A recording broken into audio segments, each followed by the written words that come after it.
You're in the wrong seat. Move. Now." Those were the words that started a war at 30,000 feet. It was supposed to be a routine flight from New York to London, a first-class experience reserved for the elite. But when a wealthy tech mogul decided that a black woman in seat 1A didn't look like she belonged, he didn't just insult her, he tried to destroy her. He thought his platinum status gave him the power to play God. He was wrong, because what he didn't know, and what the pilot was about to discover, was that the woman he was harassing wasn't just a passenger. She held a secret that would ground the plane, end a career, and deliver the most satisfying instant karma the world has ever seen. Buckle up. You are not ready for how this ends. The humid air of a New York summer clung to the tarmac at JFK International Airport, but inside the private lounge of Royal Horizon Airlines, the air was crisp, cool, and smelled faintly of expensive leather and bergamot. Dr. Aaliyah Reynolds adjusted the sleeves of her cream-colored cashmere sweater. She sat in a secluded corner of the lounge, sipping sparkling water with a slice of lime. To the casual observer, Aaliyah looked like a woman who enjoyed comfort. She wore no flashy jewelry, just a simple, thin gold band on her pinky finger and a pair of oversized sunglasses perched on her head. Her hair was pulled back in a neat, professional bun. She was tired. It had been a grueling 72 hours. Aaliyah had just finished a marathon surgery at Mount Sinai, a complex neurological procedure that had saved the life of a 7-year-old girl. She wasn't flying to London for a vacation. She was flying to bury her father.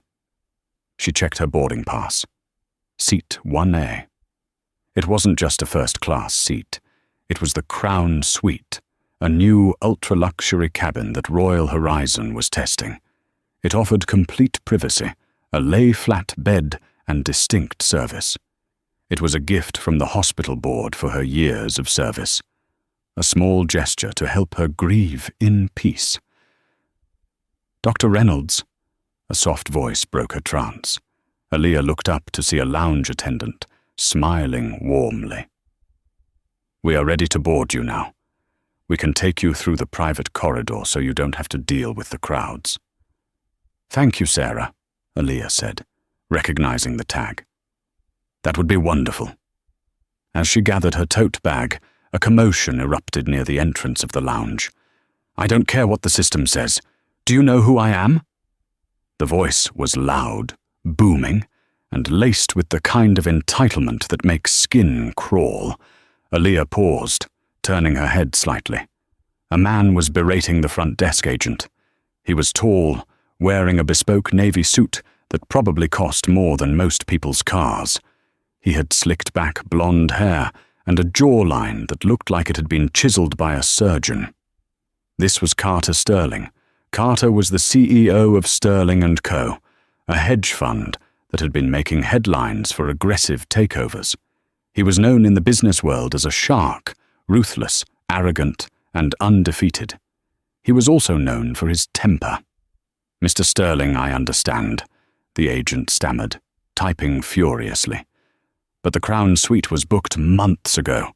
We have you in 2A. It is identical in every way, just on the right side of the aisle." "I don't want the right side," Carter snapped, slamming his black titanium credit card on the counter. "I want 1A. It's my lucky seat. I have a merger closing in London tomorrow, and I need everything to be perfect. Kick whoever is in there out." I can't do that, sir," the agent whispered, looking terrified. "The passenger has already checked in." "Everyone has a price," Carter scoffed. "Upgrade them. Downgrade them. Pay them off. I don't care. Just get me that seat." Aaliyah watched the scene for a moment longer, a flicker of annoyance crossing her face. She didn't have the energy for this. She turned to Sarah. "Let's go." They walked through the private corridor, bypassing the drama. Aaliyah boarded the massive Boeing 777 and was led to Seat 1A. It was magnificent, a sanctuary of walnut wood and soft beige leather. She sat down, exhaling deeply, and closed her eyes. She just wanted to sleep. She just wanted to forget the grief for a few hours. But peace, it seemed, was not on the itinerary. 10 minutes later, the general boarding began. The heavy footsteps of first-class passengers echoed on the floor, and then the voice returned. Unbelievable. Absolutely unbelievable. Aaliyah didn't open her eyes. She hoped, perhaps naively, that he would just sit down. "Excuse me." The voice was closer now, right above her. Aaliyah opened her eyes. Carter Sterling was standing over her suite, his hand resting on the partition wall. He looked her up and down, his eyes narrowing with a mix of confusion and disdain. "Can I help you?" Aaliyah asked, her voice calm but firm.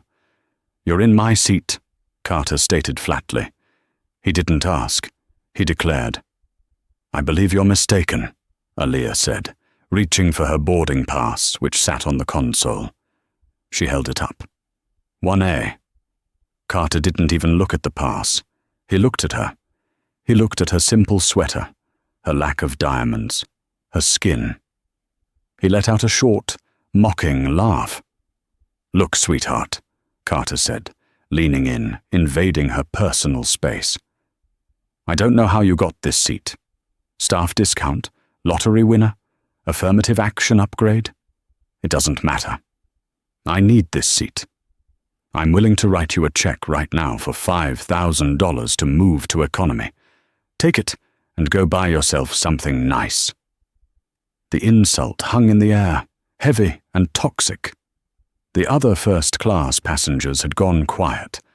A middle-aged woman in 2B peeked over her magazine. A man in 3A took off his headphones. Aaliyah stared at him. She felt the anger rising, hot and sharp, but she pushed it down. She was a surgeon. Panic and anger were useless in the operating room, and they were useless here. "Mr. Sterling." "Carter Sterling," he said, adjusting his cufflinks, as if the name should make her genuflect. "Mr. Sterling," Aaliyah said, her voice dropping an octave, becoming steel. "My ticket is not for sale, not for 5,000, not for 5 million. Please move out of my entryway before I call the flight attendant." Carter's face went red. He wasn't used to being told no. He certainly wasn't used to being told no by someone he considered beneath him.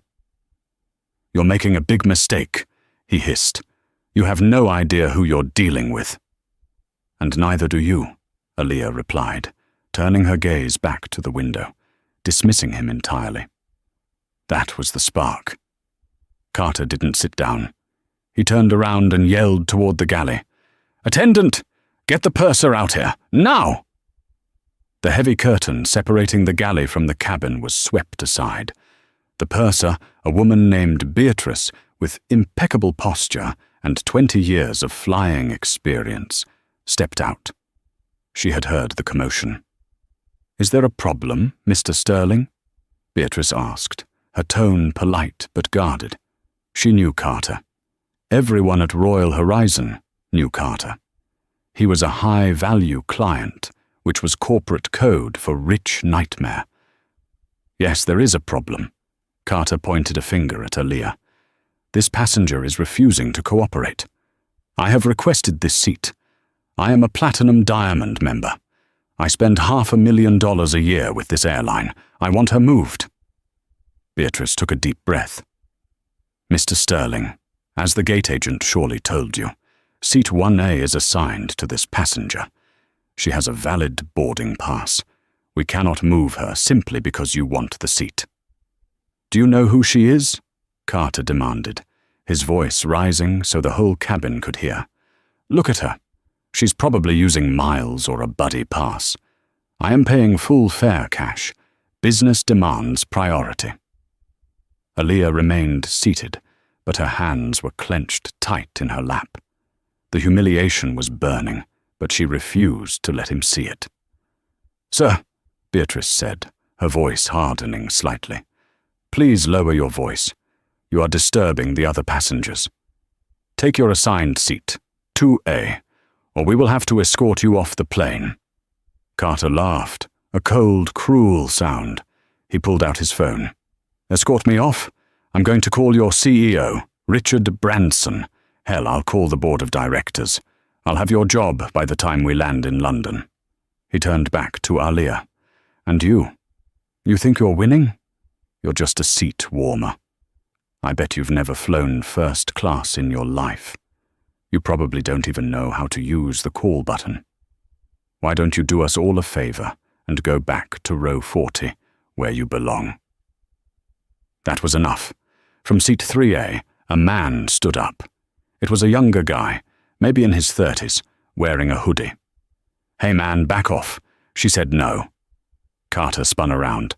"Sit down, kid. This doesn't concern you." "It concerns all of us," the man shot back. "You're holding up the flight." Carter ignored him and leaned over Alia again, his hand gripping the back of her seat aggressively. "I'm not sitting down until this woman moves. I am Carter Sterling. I own this airline, practically." Alia unbuckled her seatbelt. She stood up. She wasn't particularly tall, but in that moment, she seemed to tower over him. "Mr. Sterling," she said, her voice projecting clearly through the silent cabin. "You have insulted my appearance, my intelligence, and my right to be here. You have delayed this flight and harassed the crew. I asked you nicely. Now I am telling you, get out of my face." Carter sneered. He raised his hand, pointing a finger right between her eyes. "Or what? You'll sue me? Good luck finding a lawyer who can go up against my team. You are nothing. You are a nobody taking up space." Then he did the unthinkable. He reached out and grabbed Alia's tote bag from the seat. "If you won't move, maybe your bag will," he snarled, turning to toss it into the aisle. "Do not touch my property," Alia shouted, grabbing the handle. They struggled for a split second, a tug of war over a leather bag. The bag slipped from Carter's grip and swung hard, hitting the champagne glass on the console. Crash! Glass shattered.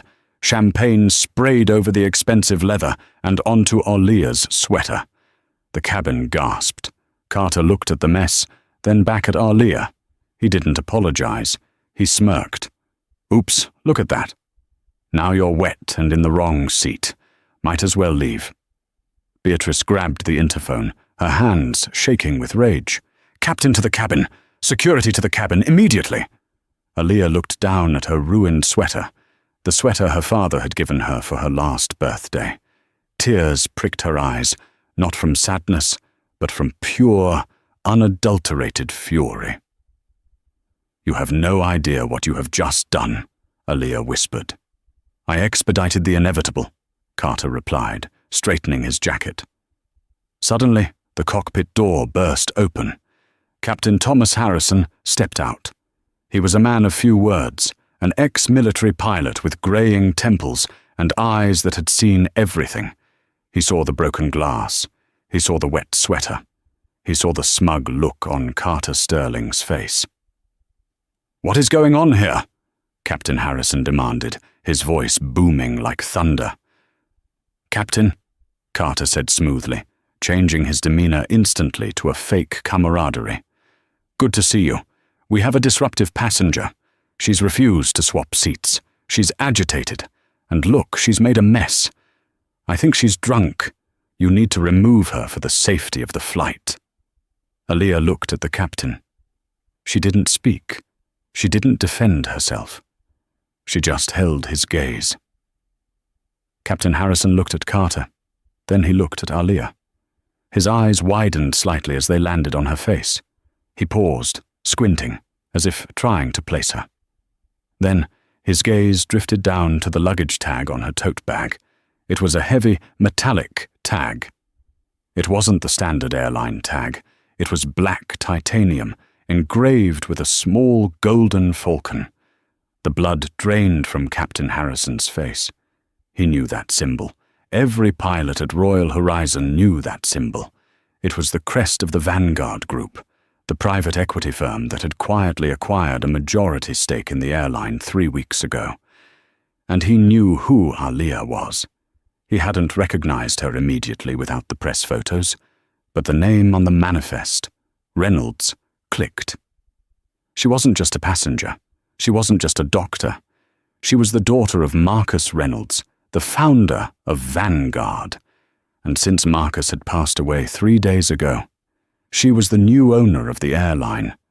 But Carter Sterling didn't know that. He just smiled, thinking he had won. "Well, Captain," Carter pressed, "get her off my plane." Captain Harrison slowly turned to face Carter. The look in his eyes wasn't compliance. It was pity. "Mr. Sterling," the captain said, his voice dangerously low, "I need you to step into the galley. Now." "Why?" Carter scoffed. "Just arrest her." "Step into the galley," Harrison repeated, his hand resting on the radio at his belt. Carter rolled his eyes but complied, strutting past Alia. Finally, someone with some sense. As he walked away, Captain Harrison turned to Alia. He took off his hat. "Ma'am, Dr. Reynolds, I am so incredibly sorry." Alia wiped a drop of champagne from her cheek. "Captain Harrison, I want the police, and I want the flight manifest. We have some business to discuss." The galley of a Boeing 7 Aviation is a tight space, a metallic corridor designed for efficiency, not negotiation. But right now it felt like a courtroom. The air was thick with the scent of brewing coffee and the stale, recycled air of the cabin. Carter Sterling leaned against the stainless steel counter, checking his Rolex. He looked bored. He looked like a man who was used to waiting out the little people until he got his way. "Captain Harrison, is it?" Carter asked, not bothering to look up from his phone. "Look, I appreciate you stepping in. The stewardess, Beatrice, was clearly out of her depth. Emotions run high with these diversity hires. Just get the girl her refund, get her off the plane, and let's get wheels up. I have a dinner reservation at the Shard in London that I cannot miss." Captain Harrison stood with his back to the cockpit door, his arms crossed over his chest. He was a large man, an Air Force veteran who had flown sorties in the Gulf. He had faced enemy fire, engine failures, and typhoons, but nothing disgusted him quite as much as the man standing in front of him. "Mr. Sterling," Harrison said, his voice low and vibrating with controlled anger, "you seem to be under a significant misunderstanding regarding the hierarchy of this aircraft." "Hierarchy?" Carter laughed. "I'm a Platinum Diamond member. I basically pay your salary. That puts me at the top." "Actually," Harrison stepped closer, invading Carter's bubble of arrogance, "it puts you in seat 2A, or, as of 5 minutes ago, it puts you on the no-fly list." Carter dropped his phone. It clattered onto the metal floor. "Excuse me. You assaulted a passenger." Harrison listed the offenses, counting them off on his fingers. "You interfered with a flight crew member. You destroyed property. And you disrupted the safety and order of a commercial flight under Federal Aviation Regulation 91.11. That is a federal crime." "It was a spilled drink," Carter yelled, his face flushing a deep, ugly red. "She provoked me. And who is she anyway? Some nobody doctor. I'll have my lawyers bury her in litigation, so deep she'll be paying me for the privilege of breathing my air." Harrison stared at him. The silence stretched for 5 agonizing seconds. "The woman you just assaulted," Harrison said, savoring every word, "is Dr. Alia Reynolds. Does the name Reynolds ring a bell, Mr. Sterling?" Carter paused. He frowned. "Reynolds? Like the foil?" "Like the Reynolds Private Equity Group," Harrison corrected. "Like the investment firm that finalized the acquisition of Royal Horizon Airlines 72 hours ago." Carter's eyes flickered. He knew the firm. Everyone on Wall Street knew the firm. They were the whales, The Kingmakers. So? Carter stammered, his confidence wavering slightly. Her dad is an investor. So what? Daddy can't save her from... Her father, Arthur Reynolds, passed away on Tuesday. Harrison cut him off. Dr. Reynolds isn't just an investor's daughter. She is the sole heir. She is the chairman of the board. She is the majority shareholder of this airline. Harrison leaned in, his face inches from Carter's. You didn't just spill champagne on a passenger, Mr. Sterling. You just assaulted the owner of the plane you are standing on. You just told the woman who signs my paychecks to get back to row 40. You are not the VIP here. You are a trespasser. For the first time in his life, Carter Sterling looked speechless. The blood drained from his face, leaving him pale and clammy. He looked toward the curtain as if expecting Aaliyah to burst in and tell him it was a joke. That's impossible, Carter whispered. She looked so plain. Money screams, wealth whispers, Harrison said coldly. And power doesn't need to say a word. Now stay here. If you move 1 inch, my co-pilot will restrain you with zip ties. And trust me, he's been dying to use them.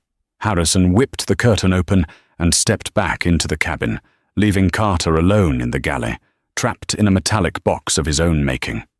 Back in the cabin, the atmosphere had shifted. The shock had worn off, replaced by a buzzing energy. Passengers were whispering. Phones were out. Aaliyah was still standing by her seat. She hadn't moved.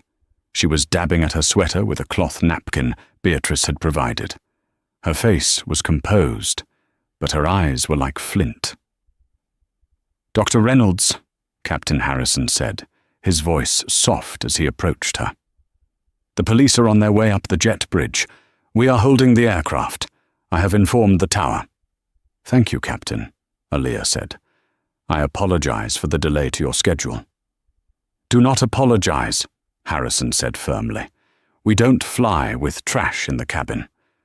I want the legal team on the line, Aaliyah said, pulling a sleek black satellite phone from her tote bag, the only item that hadn't been soaked.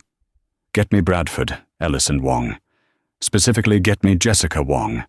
Wake her up if you have to. The passenger in 3A, the young man in the hoodie, leaned forward. Mom, I got the whole thing on video, in 4K. The audio is crystal clear. Him yelling, him grabbing your bag, the glass breaking. All of it. Aaliyah turned to him. A small, dry smile touched her lips. What is your name? Jason, the man said. Jason Miller. Jason, Aaliyah said, airdrop that video to me. And then, if you wouldn't mind, keep it safe. You might be my star witness. With pleasure, Jason grinned, tapping his screen. At that moment, the cabin door opened. 3 officers from the Port Authority Police Department marched in. They weren't the friendly neighborhood cops. These were the guys who dealt with bomb threats and drug busts. They looked serious. Where is he? The lead officer asked. Captain Harrison pointed a thumb toward the galley. All yours, gentlemen. Carter Sterling had recovered some of his composure by the time the police pulled back the curtain. He was a man who believed that reality could be bent if you just threw enough money or confidence at it. He straightened his tie, smoothed his hair, and put on his best, misunderstood businessman smile. Officers, Carter said, stepping forward with his hands raised in a non-threatening gesture. Thank God you're here. This has all been a massive misunderstanding. A hysterical woman, a confused pilot. I'm sure we can sort this out. I'm Carter Sterling, CEO of Sterling & Co. I play golf with the police commissioner. The lead officer, Sergeant Kowalski, didn't smile. He didn't blink. He reached for his belt. Carter Sterling, turn around and place your hands behind your back. Carter froze. Excuse me? I am the victim here. I am the one being inconvenienced. Sir, we have statements from the flight crew and multiple passengers regarding assault and battery, as well as interference with a flight crew. Turn around. Now. I am not turning around, Carter snapped, his temper flaring again. Do not touch me. Do you know how much my suit costs? If you arrest me, I will sue this entire department into bankruptcy. I have a meeting in London that is worth $200 million. You're going to miss it, Kowalski said deadpan. He moved fast. Before Carter could react, Kowalski spun him around and slammed him against the galley counters. The sound of metal cuffs clicking shut echoed through the plane. You're hurting me! Police brutality! Carter screamed. I demand to see the captain! Harrison! Help me! They dragged him out of the galley and into the main aisle of the first-class cabin. This was the moment Carter had feared most. Not the arrest, but the audience. Every single passenger in first class was watching. But it wasn't just them. Because of the delay, the boarding door for economy was still open, and passengers from the back were peering through the curtains, craning their necks. And the phones. There were so many phones. Aaliyah stood by Set 1A, watching him. She didn't look triumphant. She looked disappointed. As the officers marched Carter past her, he stopped, struggling for a second. He looked at her, his eyes wild with desperation and hate. You planned this, he spat. You set me up. You think you're smart? You're just a girl with daddy's money. You'll run this airline into the ground in a month. Aaliyah didn't flinch. She took a step closer to him, careful to stay out of headbutt range. Mr. Sterling, she said, her voice calm enough to be heard by the camera Jason was holding. My father built this company on respect. He taught me that character is how you treat people who can do nothing for you. You failed that test. And regarding my money, she paused, tilting her head. My lawyers are currently looking into Sterling & Co. It seems your hedge fund is heavily leveraged on short-term debt.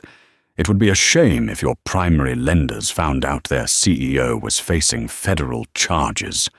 Volatility is so bad for business. Carter's eyes went wide. The color drained from his face again. How do you know about the leverage?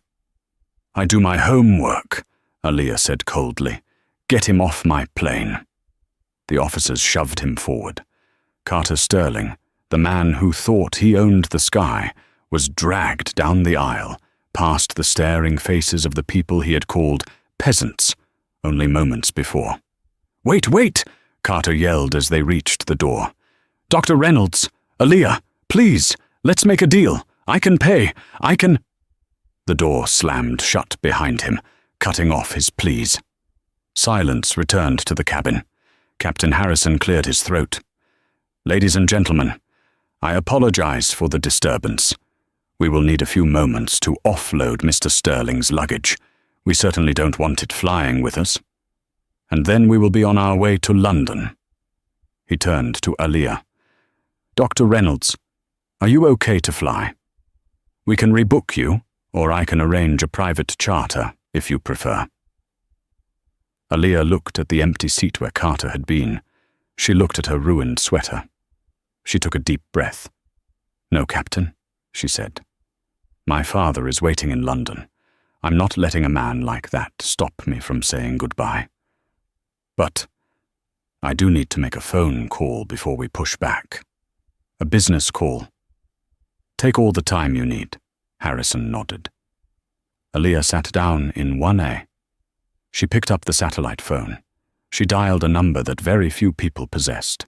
It was the direct line to the risk management division of Global Tech Bank, the largest lender to mid-sized hedge funds in New York. This is Dr. Aaliyah Reynolds, she said, when the line connected. I need to speak to the Vice President of Risk. Yes, it's regarding a margin call. The client is Carter Sterling. While the Boeing 737 was taxiing toward the runway, Carter Sterling was sitting in a holding cell at JFK's Terminal 4 substation. The room was cold, painted a depressing shade of institutional beige, and smelled of bleach and despair. His tie was undone. His expensive suit was wrinkled. His phone had been confiscated. He was pacing back and forth, muttering to himself. It's fine. I'll make bail. I'll fly commercial to London tomorrow morning. I'll make the meeting. I'll smooth it over. Just a hiccup. He was trying to convince himself, but deep down, the gnawing pit of anxiety in his stomach was growing. The door buzzed and opened. A man walked in. It wasn't a lawyer, it was Agent Miller from the FBI. "Mr. Sterling," the agent said, sitting down at the metal table. "Sit." "I want my lawyer," Carter demanded. "I know my rights. This is a simple assault charge, a misdemeanor at best." "Actually," Agent Miller opened a file folder, "the assault charge is the least of your problems right now. We're here to talk about wire fraud." Carter froze. "What?"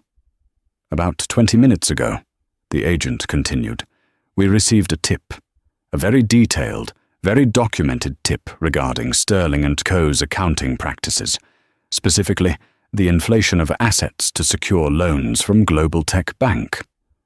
Carter felt his knees give out. He sat down heavily in the metal chair. "Who?" Carter croaked. "Who sent it?" "We can't disclose sources," the agent said, though a small smirk played on his lips. "But let's just say it came from the top. The very top."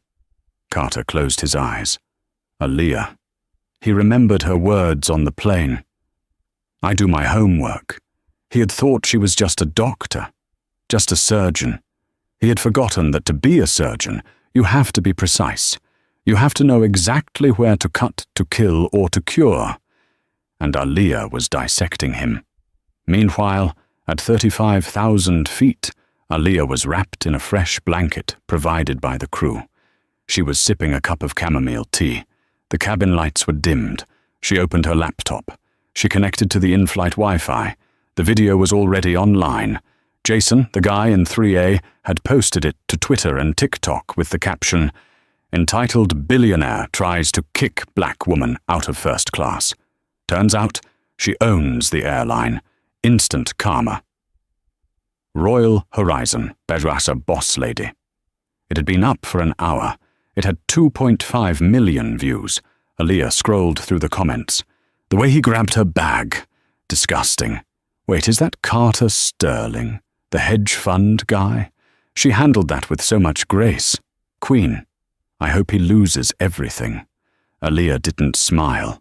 She didn't feel joy. Revenge, she realized, wasn't sweet. It was just necessary. It was a corrective measure, like setting a broken bone. It hurt, but it had to be done so healing could begin. She opened her email. A message popped up from Jessica Wong, her family's lead attorney. Subject: Sterling liquidation. Dr. Reynolds. Per your instructions, we have contacted the board of Sterling & Co. Upon seeing the police report and the viral video, the investors are panicking. They are triggering the bad boy clause in his contract. They are voting to remove him as CEO effective immediately to save the stock price. Global Tech has also frozen his assets pending the fraud investigation. He is finished, Aaliyah. Aaliyah closed the laptop. She leaned her head back against the seat, her seat. She looked out the window at the darkness of the Atlantic Ocean below. She thought of her father.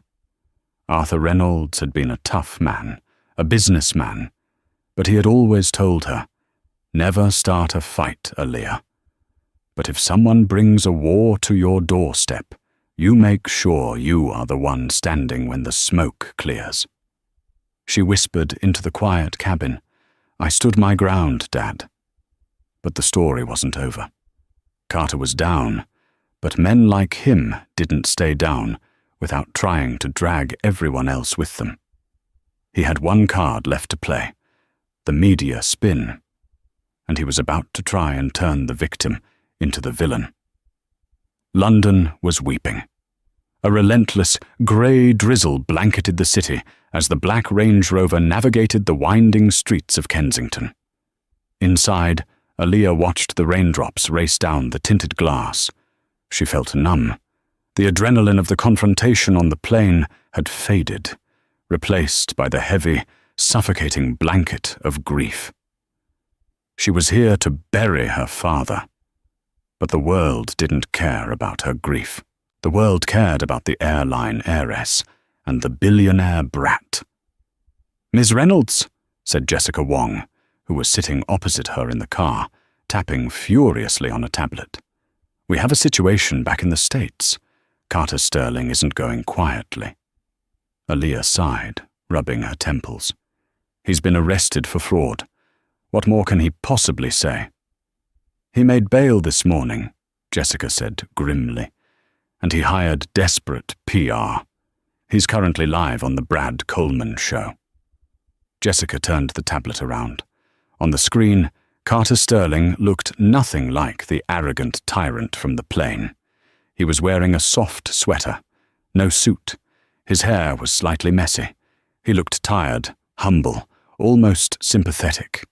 It was a masterclass in manipulation. "Brad, look," Carter was saying to the host, his voice cracking with fake emotion. "I'm not a perfect man. I was under immense pressure. My mother is sick. That's why I needed to get to London. I was stressed. And then this woman, she knew who I was. She baited me. She orchestrated the whole thing to destroy my reputation because my firm was a competitor to her father's business. It was a setup, a corporate hit job disguised as a viral moment." The host nodded sympathetically.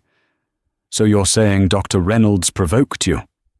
"I'm saying she's not the victim she pretends to be," Carter said, a tear actually forming in his eye. "She's a wolf in sheep's clothing. And now, innocent people at my company are losing their jobs because of her vendetta." Aaliyah stared at the screen. The audacity was breathtaking. He was using his sick mother, a woman Aaliyah knew had passed away 10 years ago, based on the dossier she read, as a shield. "He's lying," Aaliyah whispered. "He's trying to turn the public against me before the fraud trial starts." "It's working with a certain demographic," Jessica warned. "The anti-woke blogs are picking it up. They're calling you an elitist who humiliated a hard-working job creator.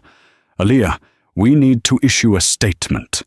We need to release the full security footage from the gate." "No," Aaliyah said firmly. Jessica blinked. "No?" "Aaliyah, he is dragging your name through the mud on national television." "Let him talk," Aaliyah said, turning back to the window. "Let him dig his hole. Today is about my father. I will not let Carter Sterling turn Arthur Reynolds' funeral into a media circus. Turn it off, Jessica." The car pulled up to the heavy iron gates of the cemetery. The scene outside was chaotic. Despite the rain, dozens of paparazzi were swarming at the entrance, their flashbulbs popping like lightning in the gloom. They weren't there to pay respects. They were there to get a shot of the woman from the viral video. Aaliyah put on her dark sunglasses. She took a deep breath. "Let's go." As she stepped out of the car, the shouting began. "Aaliyah, did you set him up? Is it true you fired him? Dr. Reynolds, look over here." Security guards pushed the mob back, clearing a path.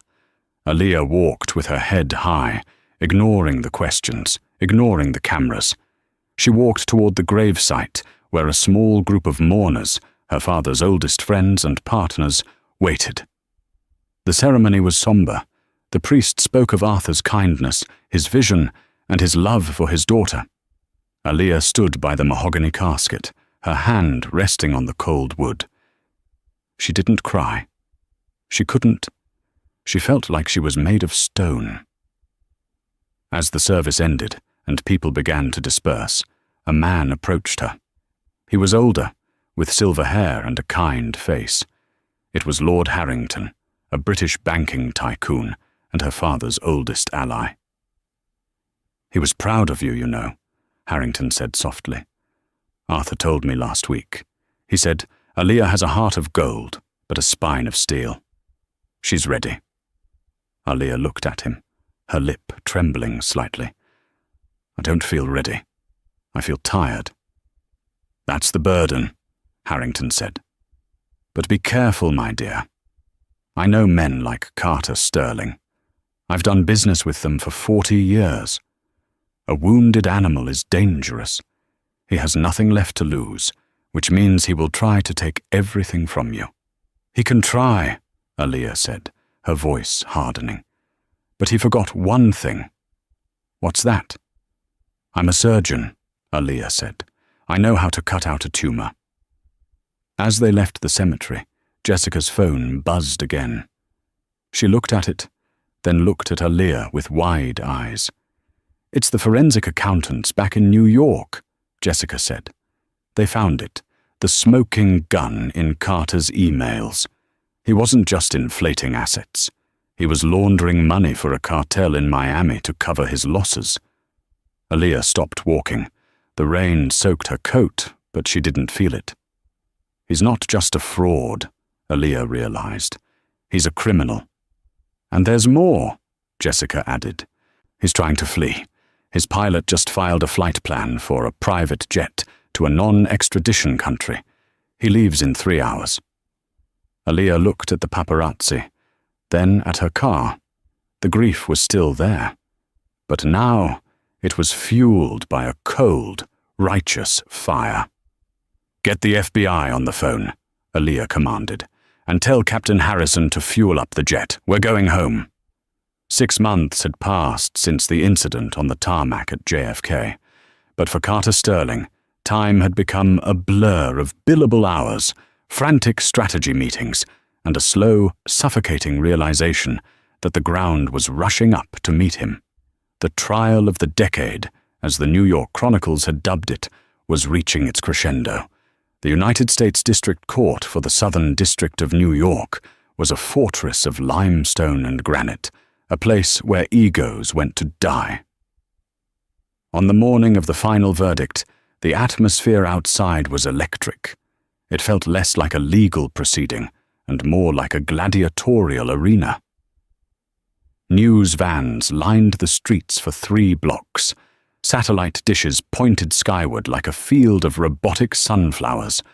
A crowd of protesters stood behind barricades, holding signs that read, "Accountability for the 1% and Team Aaliyah." Inside, the air in courtroom 318 was heavy, smelling of floor wax and nervous sweat. Every seat in the gallery was taken. Wall Street bankers sat shoulder to shoulder with blue-collar workers, all united by a morbid curiosity to see if the system would actually work. Aaliyah Reynolds sat in the front row, directly behind the prosecution table. She sat with a stillness that commanded attention. She wore a tailored suit of midnight blue, the color of the deep ocean, sharp and professional. Her hair was pulled back, revealing a face that showed no joy, only a grim determination. Beside her sat Jessica Wong, her attorney and friend, who kept a protective hand near Aaliyah's arm. At the defense table, Carter Sterling was a shadow of the man who had terrorized the first-class cabin. The golden tan was gone, replaced by a sallow, greyish complexion that comes from months of house arrest and insomnia. His bespoke suit, once armor, now hung loosely on his frame. He had lost 20 pounds. His eyes darted around the room, twitching, looking for an exit that didn't exist. Judge Martha Thompson entered the room. She was a woman of formidable presence, known in legal circles as the Hammer, for her intolerance of white-collar nonsense. "All rise," the bailiff bellowed. The room stood as one. Judge Thompson took her seat, arranged her robes, and looked out over her spectacles. The silence was absolute. You could hear the hum of the ventilation system and the frantic scratching of the sketch artist's pencils. "The jury has signaled that they have reached a verdict," Judge Thompson announced, her voice dry and crisp. "Bring them in." Carter leaned toward his lead defense attorney, a man named Robert Thorne, who cost $1,000 an hour and currently looked like he regretted every cent of it. "Bob," Carter whispered, his voice trembling. "Look at them. They wouldn't look at me when they walked in. That's bad, isn't it?" "Quiet, Carter," Thorne hissed, staring straight ahead. "Keep your face neutral." The jurors filed in. 12 ordinary citizens, a nurse, a construction worker, a teacher, a retiree. They walked solemnly, eyes fixed on the jury box, refusing to make eye contact with the defense table. Aaliyah watched them. She didn't pray. She didn't cross her fingers. She just breathed. She had done the work.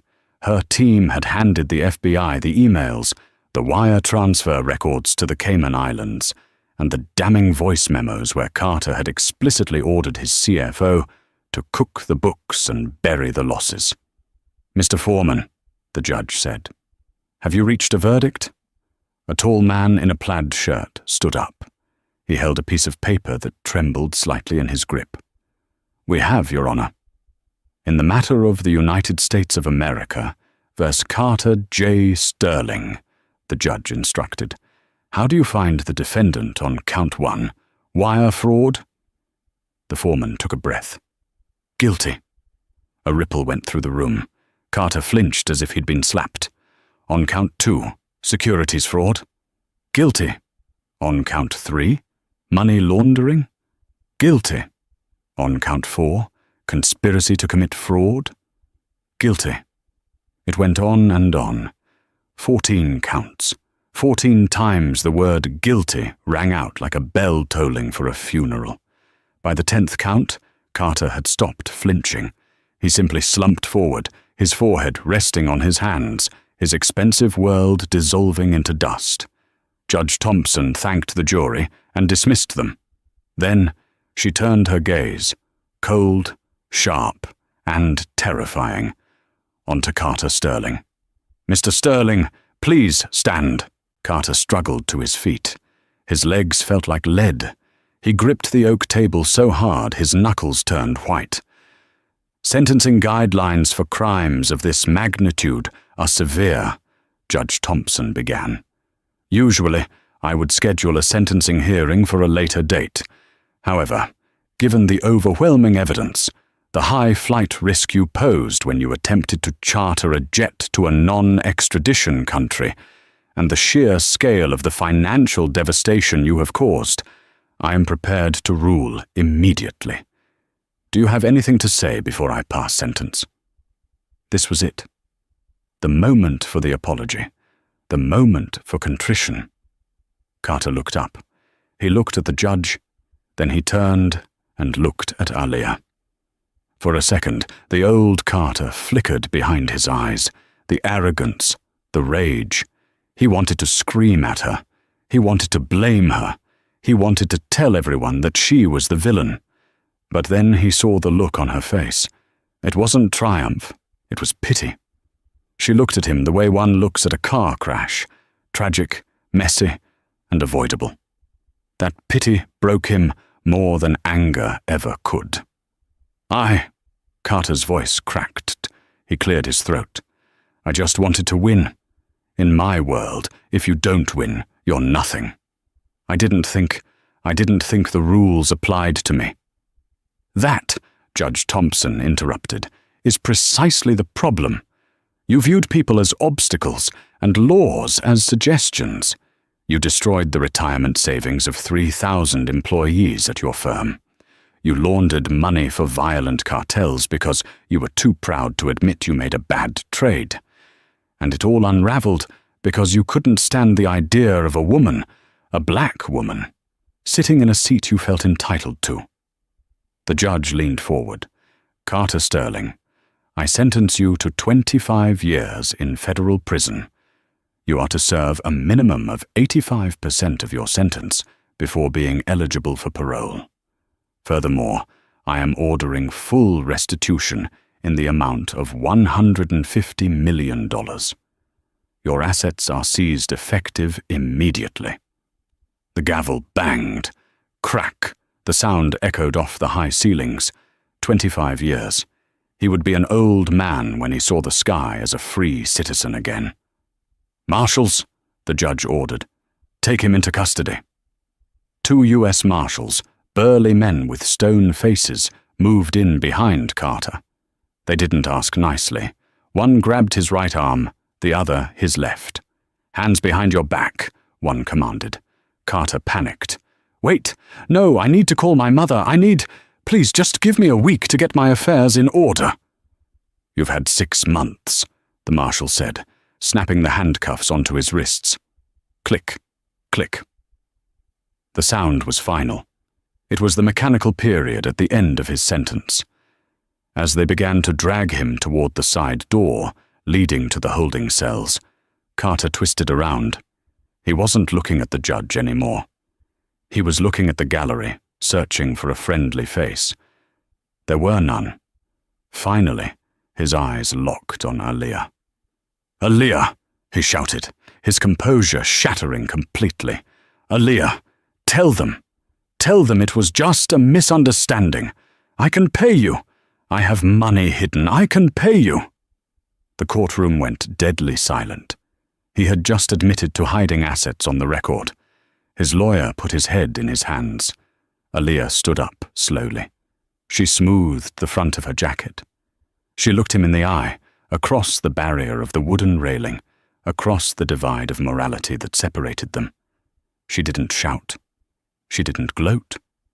She simply raised her hand and gave a small, polite wave. It was the same wave a flight attendant gives when the cabin doors are closing and the plane is pushing back. "Goodbye." "Move it," the marshal grunted, shoving Carter through the heavy door. The door slammed shut, cutting off his sobbing. The courtroom exhaled. It was over. Aaliyah turned to Jessica. "Let's go." They walked out of the courtroom, down the marble hallway, and out the massive front doors. The sun had broken through the clouds, bathing the wet streets of Manhattan in a golden light. As soon as Aaliyah stepped onto the stairs, the roar of the press began. Cameras flashed like lightning.